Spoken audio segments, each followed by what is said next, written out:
পহেলা বৈশাখ আসলো, এর আগের মাস ছিল চৈত্র মাস। হিন্দুদের হিন্দুয়ানি সংস্কৃতিতে চৈত্র মাসের শেষের দিন, তাদের ভাষায় এটাকে বলা হয় চৈত্র সংক্রান্তি। চৈত্র সংক্রান্তি অর্থাৎ চৈত্র মাসের শেষ দিন যেটা, এই দিনে তাদের একটা উৎসব আছে, ধর্মীয় উৎসব। এই উৎসবে তারা উদযাপন করে এমনভাবে যে তাদের বিশেষ বৈশিষ্ট্যের অধিকারী কোনো ব্যক্তিকে তারা হাজির করে, হাজির করার পর লোহা দিয়া তৈরি একটা হুক তারা বানায়। এই লোহার হুক যেটা অনেকটা বড়শির মতো হয়, এতে রশি বাঁধে বাইদা বিশেষ বৈশিষ্ট্যের অধিকারী ব্যক্তির পিঠের মধ্যে এটাকে ঢুকানো হয়, লাগানো হয়।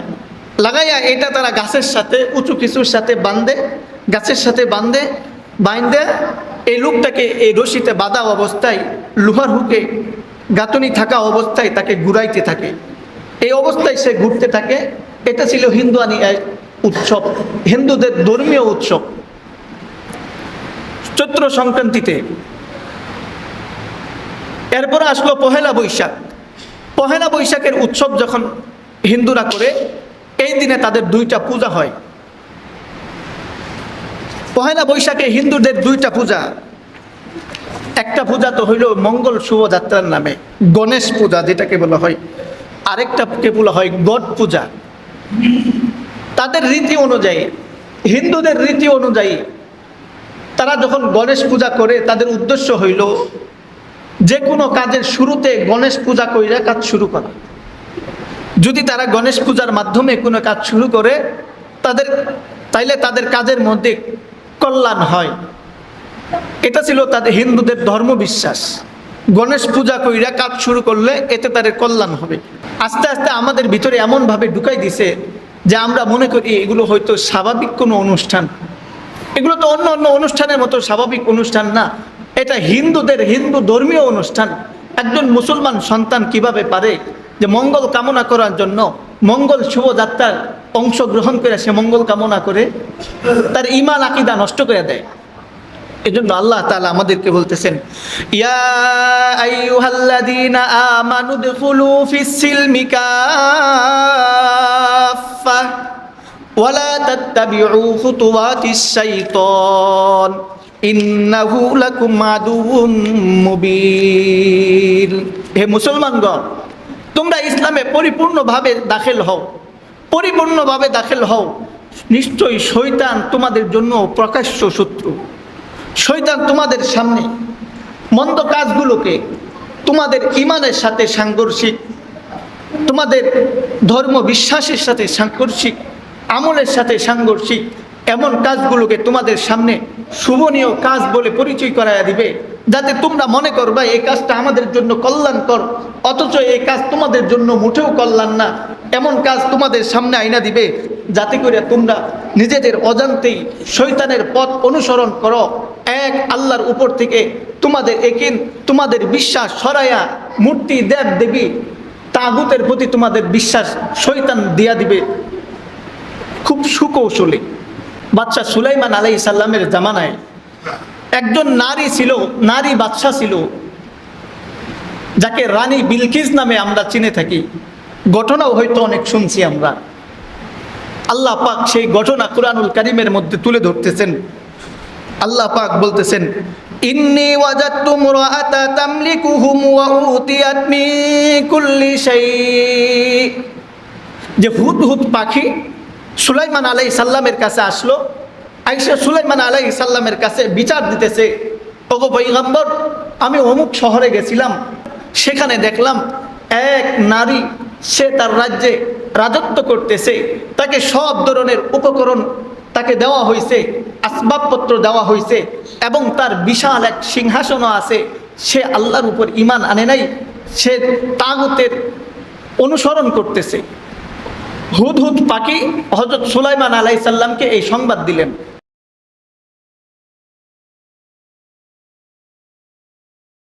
নাহমাদুহু ওয়া নাস্তাঈনুহু ওয়া নাস্তাগফিরুহু ওয়া নু'মিনু বিহি ওয়া নাতাওয়াক্কালু আলাইহি ونعوذ بالله من شرور أنفسنا ومن سيئات أعمالنا من يهده الله فلا مضل له ومن يضلله فلا هادي له ونشهد أن لا إله إلا الله وحده لا شريك له ونشهد أن سيدنا ومولانا محمدا عبده ورسوله أرسله بالحق بشيرا ونذيرا وداعيا إلى الله بإذنه وسراجا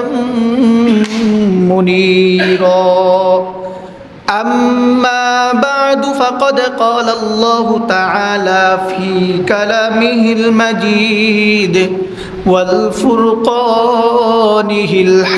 الحميد أعوذ بالله من الشيطان الرجيم بسم الله الرحمن الرحيم يا أيها الذين آمنوا ادخلوا في السلم كافة ولا تتبعوا خطوات الشيطان إنه لكم عدو مبين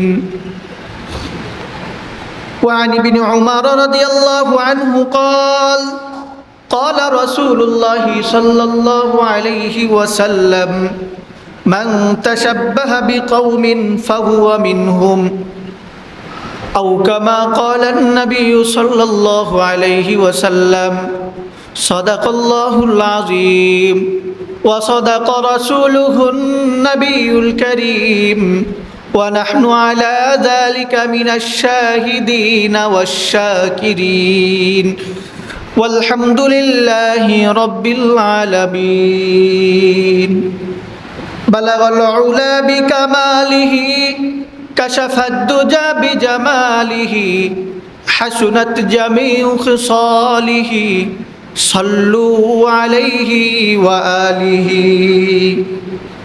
शिरक इस्यान दलालत से बचा कर आए करीम कर हिदायत मुझको अब राह सिरात मुस्तकीम हद से अब तर हो गया है मुझ हाल बदकार का कर मेरे इमदाद अल्लाह वक्त है इमदाद का बलगल उला बिकमालिही कशफ الدجى بجماله حسنت جميع خصاله صلوا عليه وآله گرچه میں بدکار نلائق ہوں اے شاہ جہاں پر تیرے در کو باتا آب چھوڑ کر جاؤ کہاں जुर्म सिया से होया हो मैं सजावर जहीम रहम फरमा लुत्फ फरमाया गफूर करीम जबान खुले आवाज दिया पूरी अल्लाहुम्मा सल्लि अला मुहम्मद व अला आलि मुहम्मद कमा सल्लैता अला इब्राहीम व अला आलि इब्राहीम إنك حميد مجيد اللهم بارك على محمد وعلى آل محمد كما باركت على إبراهيم وعلى آل إبراهيم إنك حميد مجيد শাওয়াল মাসের বরকতপূর্ণ সময় অন্য দিক থেকে বাংলা মাস বৈশাখ বাংলা বর্ষের প্রথম মাস এই বরকতপূর্ণ সময়ে আল্লাহ তাআলা আমাদেরকে জুমার নামাজ আদায়ের জন্য মসজিদে এসে জুমার আগে কোরআন হাদিসের আলোকে কিছু কথা বলা এবং শোনার সুযোগ দিয়েছেন। মহান রব্বুল আলামিনের পক্ষ থেকে আমাদের জন্য এটা অনেক বড় মেহেরবানি। তাই আমরা আল্লাহ রব্বুল আলামিনের দরবারে কালিমাতুশ শুকুর হাদিয়া পেশ করি, আওয়াজ খুলে বলি আলহামদুলিল্লাহ। শাওয়াল মাসের বরকতপূর্ণ সময়ে অন্যতম ইবাদত হইল রমাদানের সম্পূর্ণ রোজাগুলো রাখার পর শাওয়াল মাসে আরও 6টা নফল রোজা রাখা। হাদিস শরীফে এসেছে রমজানের সবগুলো রোজা আদায় করার পর শাওয়াল মাসে 6টা নফল রোজা যে রাখবে, আল্লাহ পাক তাকে সারা বছর রোজা রাখার ফজিলত বরকত তাকে দিয়া দিবেন। জন্য যারা আমরা রোজা নফল রোজাগুলো পালন করতেছি বা করছি, যারা এখনো করি নাই, কিছু বাকি আছে, যেগুলো বাকি আছে ওইগুলো যেন আমরা গুরুত্ব সহকারে অতি দ্রুত সময়ের মধ্যে আদায় করে নিই। আজকে শাওয়াল মাসের 19 তারিখ, আর মাত্র 10-11 দিন সময় আমাদের হাতে আছে। এই সময়ের মধ্যে আমরা নফল রোজাগুলো সম্পূর্ণ করে নিব। অন্য দিক থেকে এই মাস হইল বৈশাখ মাস। বিশেষ করে যারা কৃষক মানুষ আছে তারা বাংলা মাসকে, বাংলা সনকে খুবই গুরুত্ব সহকারে দেখে, কেননা বৈশাখ মাস থেকে শুরু করে এই মাস হইল ফসল আবাদের মাস, ফসল হিসাব রাখার একটা গুরুত্বপূর্ণ মাস। আমরা যদি একটু পিছনের দিকে যাই, বাংলা বর্ষ হিসাব কখন থেকে শুরু হয়? একসময় এই হিসাব ছিল না, এর থেকে অনেক পুরনো হিসাব হইতেছে ইংরেজি হিসাব।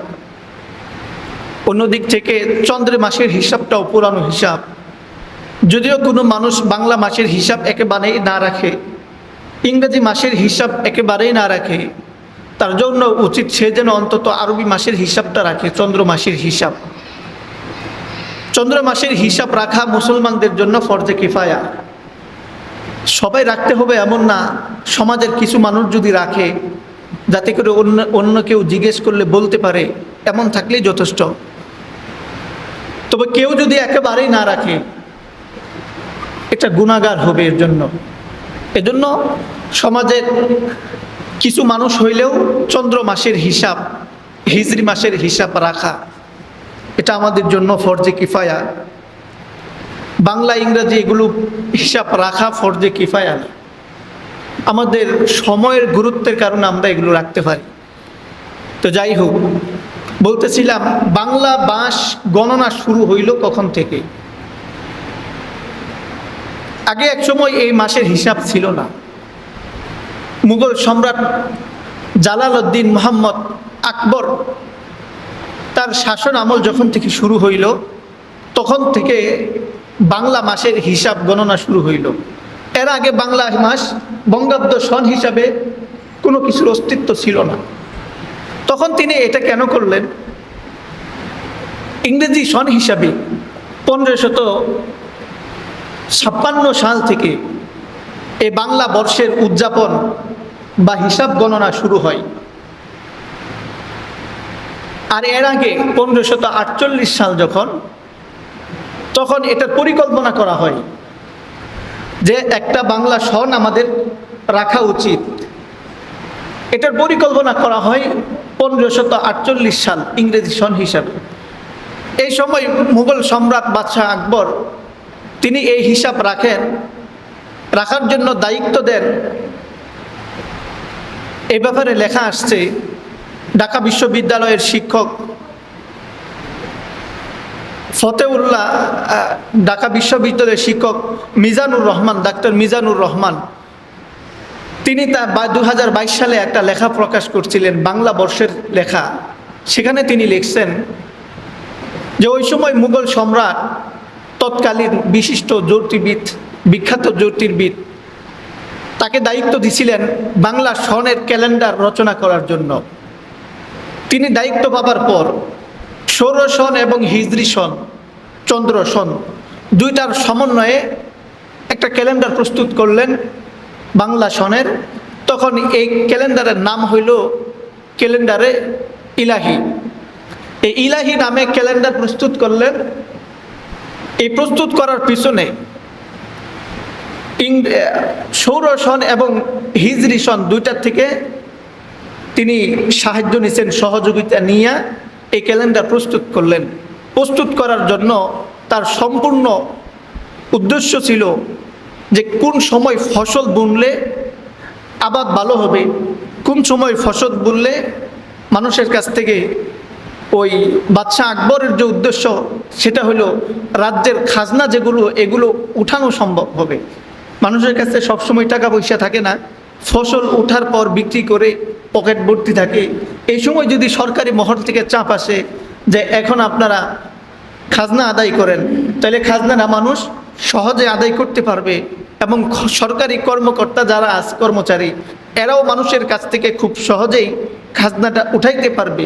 এই দিক লক্ষ্য করে খাজনা উঠানোর প্রক্রিয়া সহজকরণের জন্যই মূলত বাংলা সনের হিসাব গণনা শুরু হয়, বাংলা ক্যালেন্ডারের রচনা হয়। না হলে দেখবেন এই যে মসজিদের মুয়াজ্জিন সাহেব যখন যায় মানুষের কাছে বেতনের লেগা, মসজিদের চাঁদার লেগা, এটা গেলে এক এক বাড়িতে 5 বার 7 বার করেও যাওয়া লাগে, উঠাইতে পারে না। সরকারি কর্মচারী যখন মানুষের কাছে আসবে খাজনা উঠানোর জন্য তার অবস্থা একই হবে। যাতে এই অবস্থা না হয় এজন্যই মূলত বাংলা সনের একটা হিসাব তারা করছেন। হিসাবটা এমনভাবে করা হয়েছে যে কোন সময় কৃষকদের ফসলগুলো তারা বাড়িতে তুলে, মাঠে তুলে, মাঠ থেকে কাইটে আনে, এই ফসলের উঠানোর সময়টাকে তারা কেন্দ্র করে তারা বাংলায় একটা সন নির্ধারণ করলেন, বাংলায় একটা তারিখ ক্যালেন্ডার বানাইলেন, যাতে করে এই সময় মানুষদের কাছ থেকে খাজনাটা সহজেই তোলা যায়। তো যাই হোক, এটার পরিকল্পনা করা হইল 1548 সনে, কিন্তু এটা বাস্তবায়ন হইল 1556 সালে, যখন মুঘল সম্রাট বাদশাহ আকবর তিনি সিংহাসনে বসলেন। তার সিংহাসনের তার আসন রাষ্ট্রীয় সময় থেকে এটাকে নির্ধারণ করা হইল। তখন থেকে এটা একটা উৎসবও ছিল, শুধু সরকারি খাজনা তোলার উৎসব না, এটা অন্যতম একটা উৎসব ছিল। মানুষ যখন বাকি দেয়, বিশেষ করে গ্রামগঞ্জে অথবা শহরেই হোক, ব্যবসায়ীরা মানুষদের কাছে বাকিতে বিক্রি করে, অনেক কিছুই বিক্রি করে, এগুলো বাকি থাইকা যায়। এজন্য তারা একটা দিন নির্ধারণ করলো যে পহেলা বৈশাখ বাংলা মাসের প্রথম মাস। বাংলাতে 12টি মাসের মধ্যে প্রথম মাস হইল পহেলা বৈশাখ, বৈশাখ মাস। বৈশাখ মাসের প্রথম তারিখ যেটাকে আমরা পহেলা বৈশাখ নামে চিনি, তারা পহেলা বৈশাখের এই দিনটাকে নির্ধারণ করলেন। এই দিনে তারা একটা উদযাপন করতেন, অনুষ্ঠান করতেন। অনুষ্ঠানের নাম দেওয়া হইল হালখাতা। এই হালখাতার মধ্যে মানুষ কি করত, যারা ব্যবসায়ী আছে তাদের খদ্দর যারা আছে, ক্রেতা যারা গ্রাহক আছে, বাকিতে ক্রয় করছে এমন গ্রাহকদেরকে আমন্ত্রণ জানাইতো।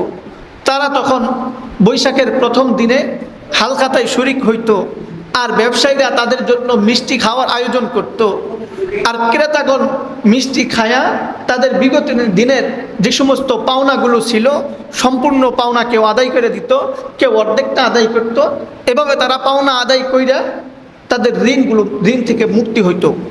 মুক্ত হবার পর ব্যবসায়ীগণ কি করতেন, এটার একটা হিসাবটাই না, পুরান বছরের যে হিসাবের খাতাটা আছে এটাকে তারা বাহিরে রাখতেন। নতুন বছরের নতুন খাতা তারা খুলতেন, নতুন খাতায় নতুন তালিকা করতেন। এটা ছিল তাদের হালখাতার সুবিধার্থে পহেলা বৈশাখের উৎসব, যাতে করে একটা নির্দিষ্ট দিনে যখন হালখাতা হবে সবারই জানা থাকবে বৈশাখের আগের মাস হইল চৈত্র মাস।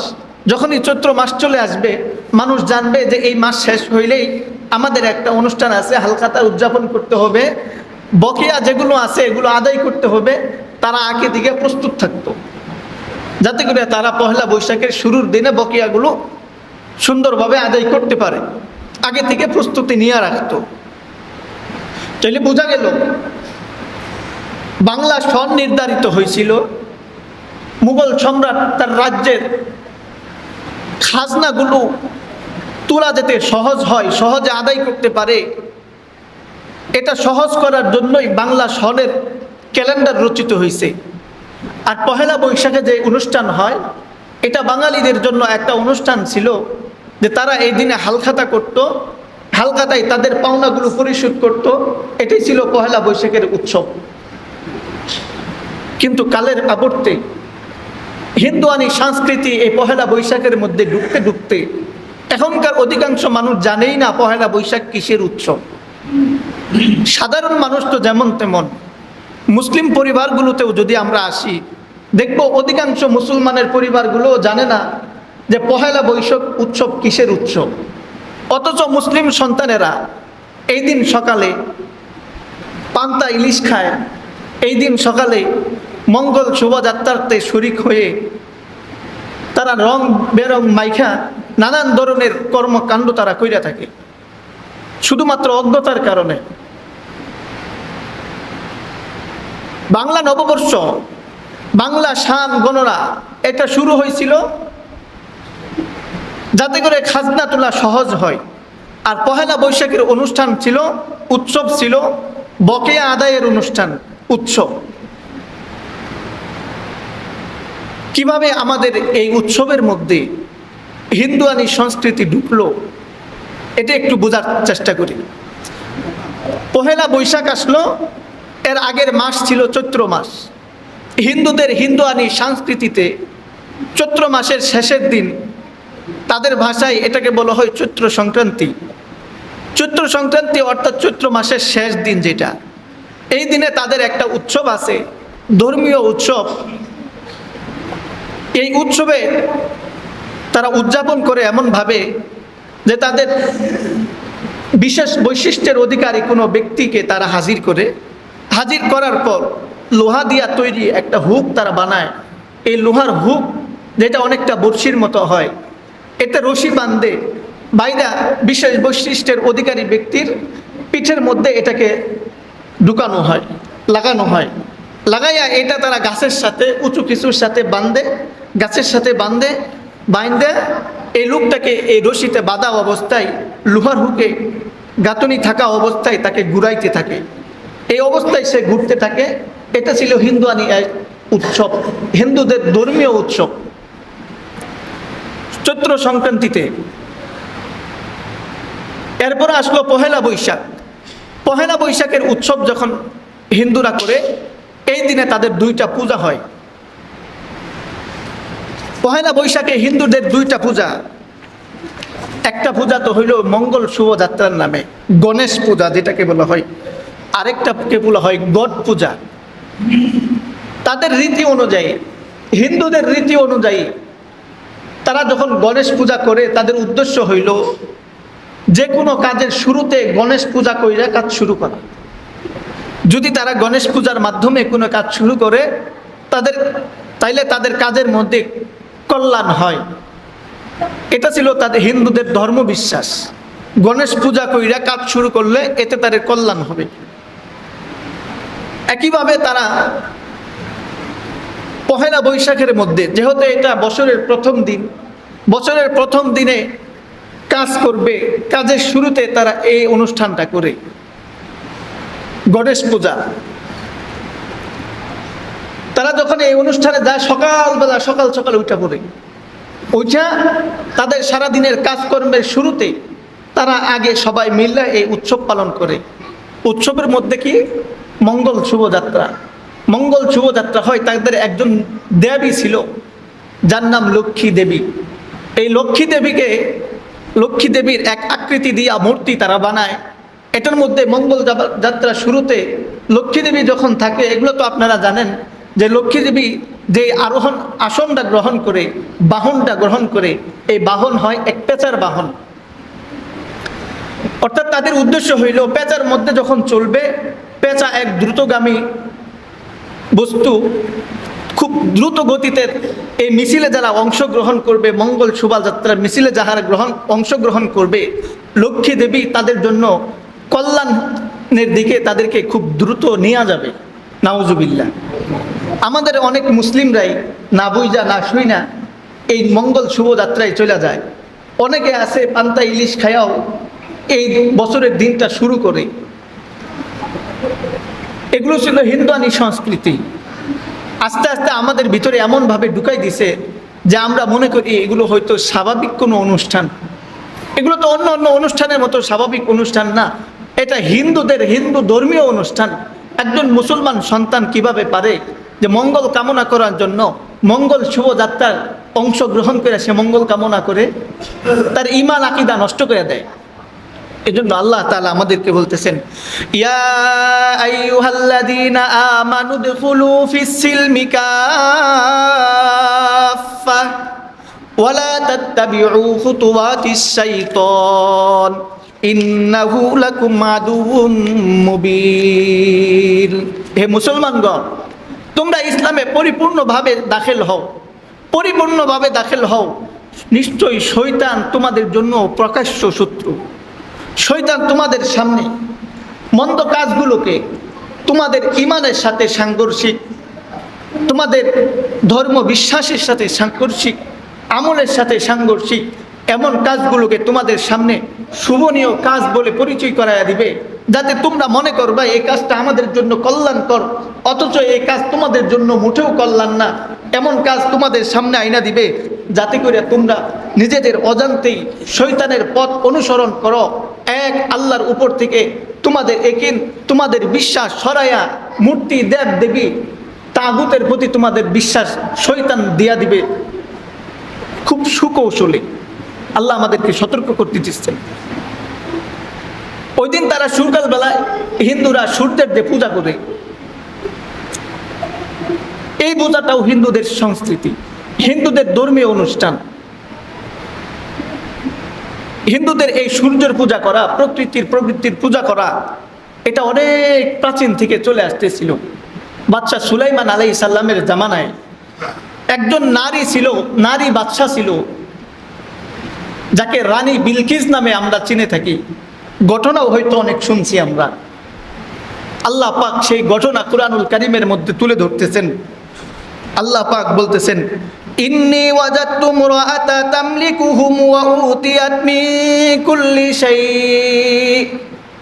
যে হুদহুদ পাখি সুলাইমান আলাইহিস সালামের কাছে আসলো, আয়েশা সুলাইমান আলাইহিস সালামের কাছে বিচার দিতেছে, ওগো পয়গম্বর, আমি অমুক শহরে গেছিলাম, সেই শহরে সামান শহরে আমি গেছিলাম, সেখানে দেখলাম এক নারী, সে তার রাজ্যে রাজত্ব করতেছে, তাকে সব ধরনের উপকরণ তাকে দেওয়া হয়েছে, আসবাবপত্র দেওয়া হয়েছে, এবং তার বিশাল এক সিংহাসনও আছে।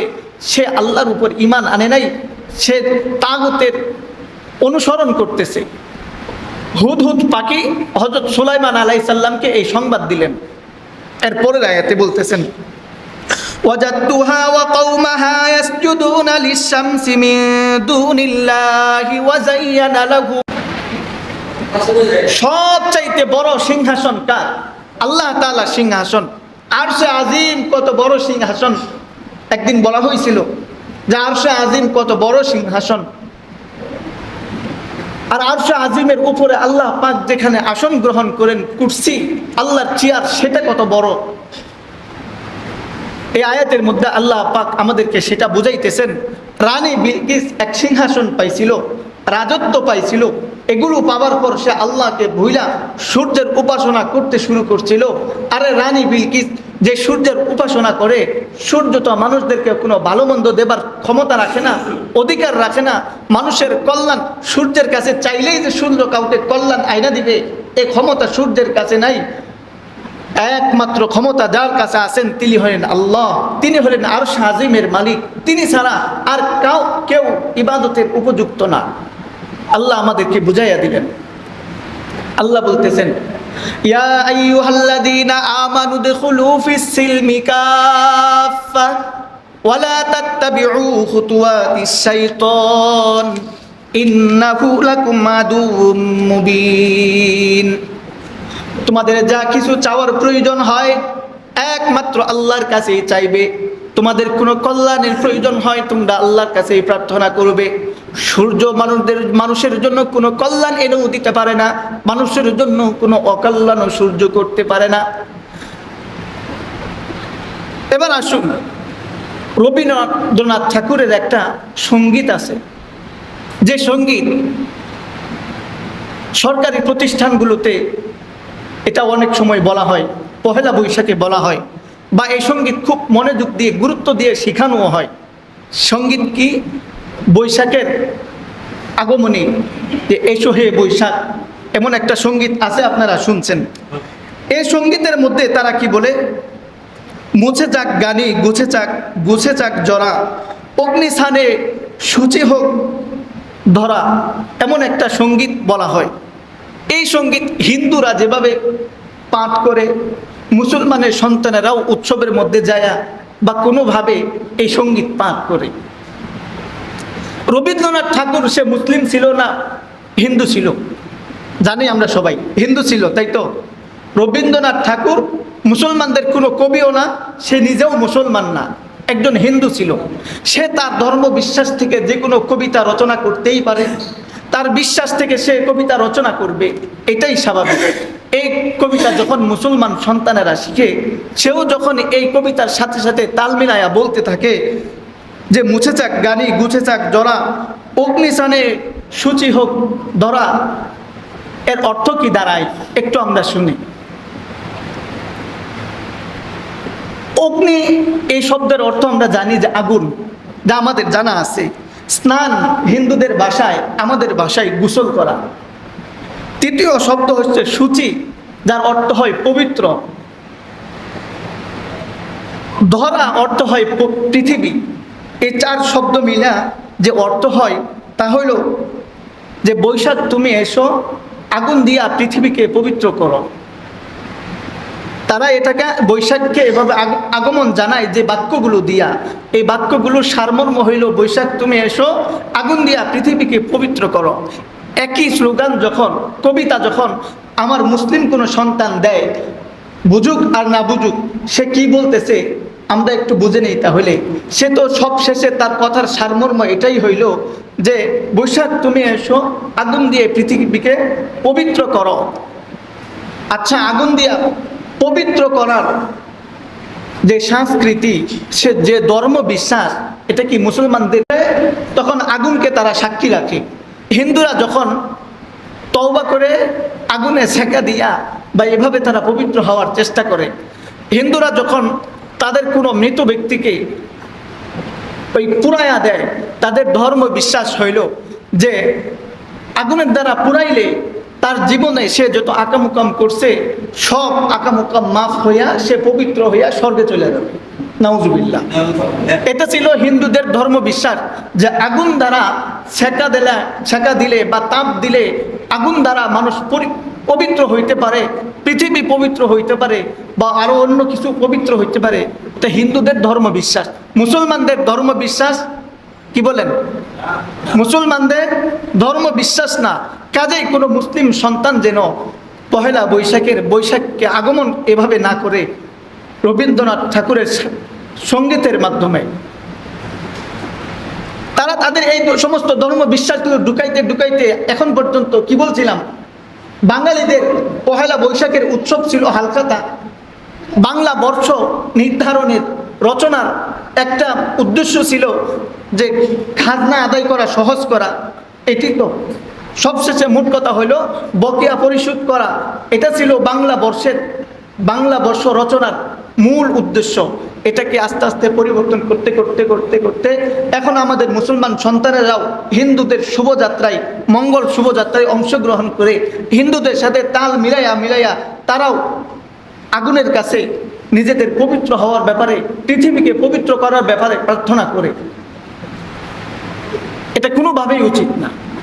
হাদিসের মধ্যে আসছে, হযরত উমর রাদিয়াল্লাহু তাআলা আনহু বলেন, মান তাসাব্বাহা বিকৌমিন ফাহুয়া মিনহুম।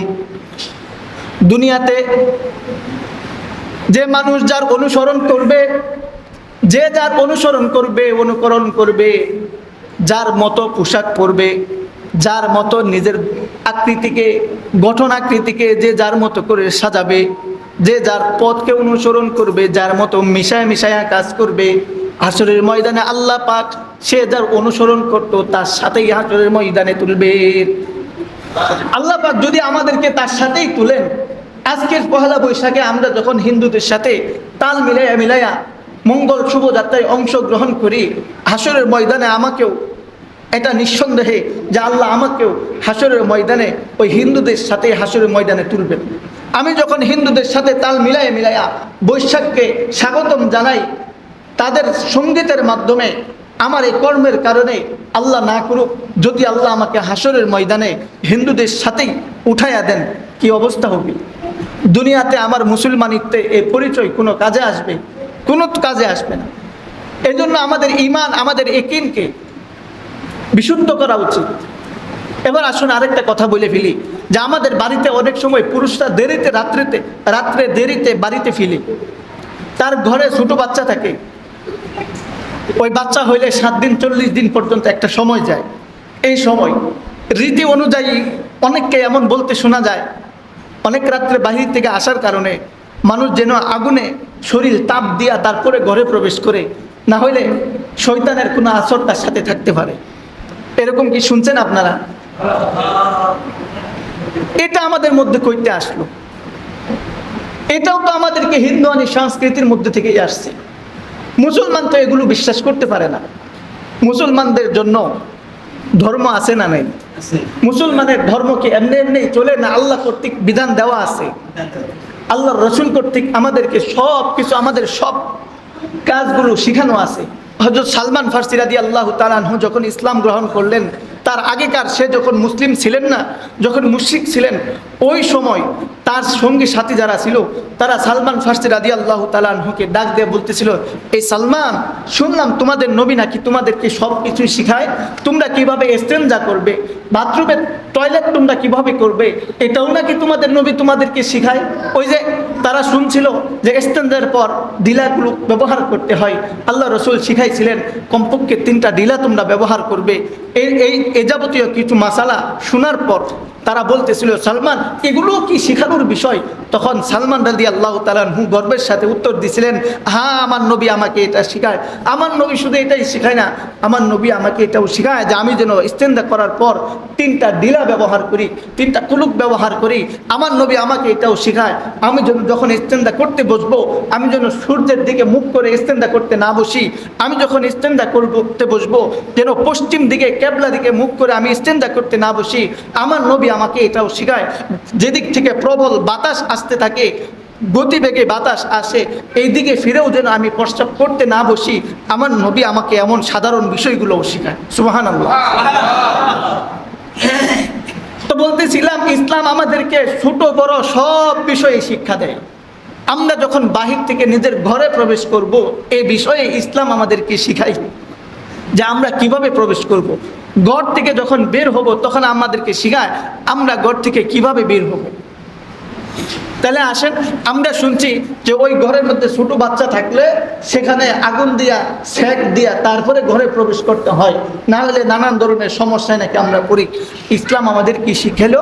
আল্লাহ রসুল বলেন, তোমরা যখন বাহির থেকে আসো তখন ঘরে প্রবেশের সময় তোমরা দোয়া পড়বে, বিসমিল্লাহি খরজনা ওয়া বিসমিল্লাহি আলাইকা তাওয়াক্কালনা ওয়া আলাল্লাহি রব্বানা তাওয়াক্কালনা।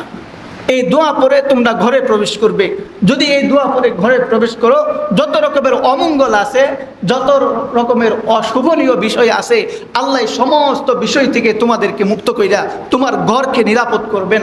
তোমার আগমনকে, তোমার ঘরের জন্য, তোমার আগমনকে, তোমার ঘরের ছোট শিশু, বড় মানুষ যারা আছে, পুরা ঘরের জন্য, ঘরের বাসিন্দাদের সবার জন্যই তোমার আগমন আল্লাহ নিরাপদ করে দিবেন। তাইলে বোঝা গেল হিন্দুদের সংস্কৃতি হলো যে অপবিত্রতাকে পবিত্র করতে হইলে আগুন দিয়া সেকা দিতে হয়। আর মুসলমানদের বিশ্বাস হইল তুমি যখন ঘরে প্রবেশ করবা আগুন দিয়া সেকা দেওয়া না, বরং তুমি ঘরে প্রবেশ করার সময় দোয়া পড়ো, বিসমিল্লাহি খরজনা ওয়া আলাল্লাহি রব্বানা তাওয়াক্কালনা। হিন্দুরা পবিত্রতা অর্জন করে কি দিয়া? আগুন দিয়া। বিবাহের মধ্যে সাক্ষী রাখে আগুনকে। হিন্দুরা যখন কোনো কিছু থেকে পবিত্র হতে চায় তারা আগুন দিয়া পবিত্র হয়। তাদের মৃত মানুষদের কেউ তারা আগুনে পুরাইয়া সারখার কইরা দিয়া পবিত্র করার এই ধর্ম বিশ্বাস লালন করে। কিন্তু আল্লাহ বলেন না, মুসলমানদের জন্য আগুন পবিত্র করার কোনো বিষয় না, বরং মুসলমান যখন পবিত্র হবে, সে যদি তার অন্তরকে পবিত্র করতে চায়, সেজন্য বলে ইয়া আইয়ুহাল্লাযীনা আমানু তুবু ইলাল্লাহি তাওবাতান নাসুহা। মুসলমান যখন নিজের অন্তরকে পবিত্র করতে চাইবে, সে কি করবে? তওবায়ে নাসুহা করবে, খাটিয়ে দিলে তওবা করবে। আর সে যখন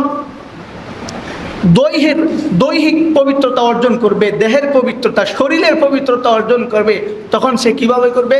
ইয়া আইয়ুহাল্লাযীনা আমানু ইযা কুমতুম ইলাস সালাহ ইযা কুমতুম ইলাস সালাতি ফাগসিলু ওয়ুজুহাকুম ওয়া আইদিয়াকুম ইলাল মারাফিক ওয়ামসাহু বিরুউসিকুম ওয়া আরজুলাকুম ইলাল কা'বাইন। সুবহানাল্লাহ কবেন না? হিন্দুরা পবিত্র করে কি দিয়া? আগুন দিয়া।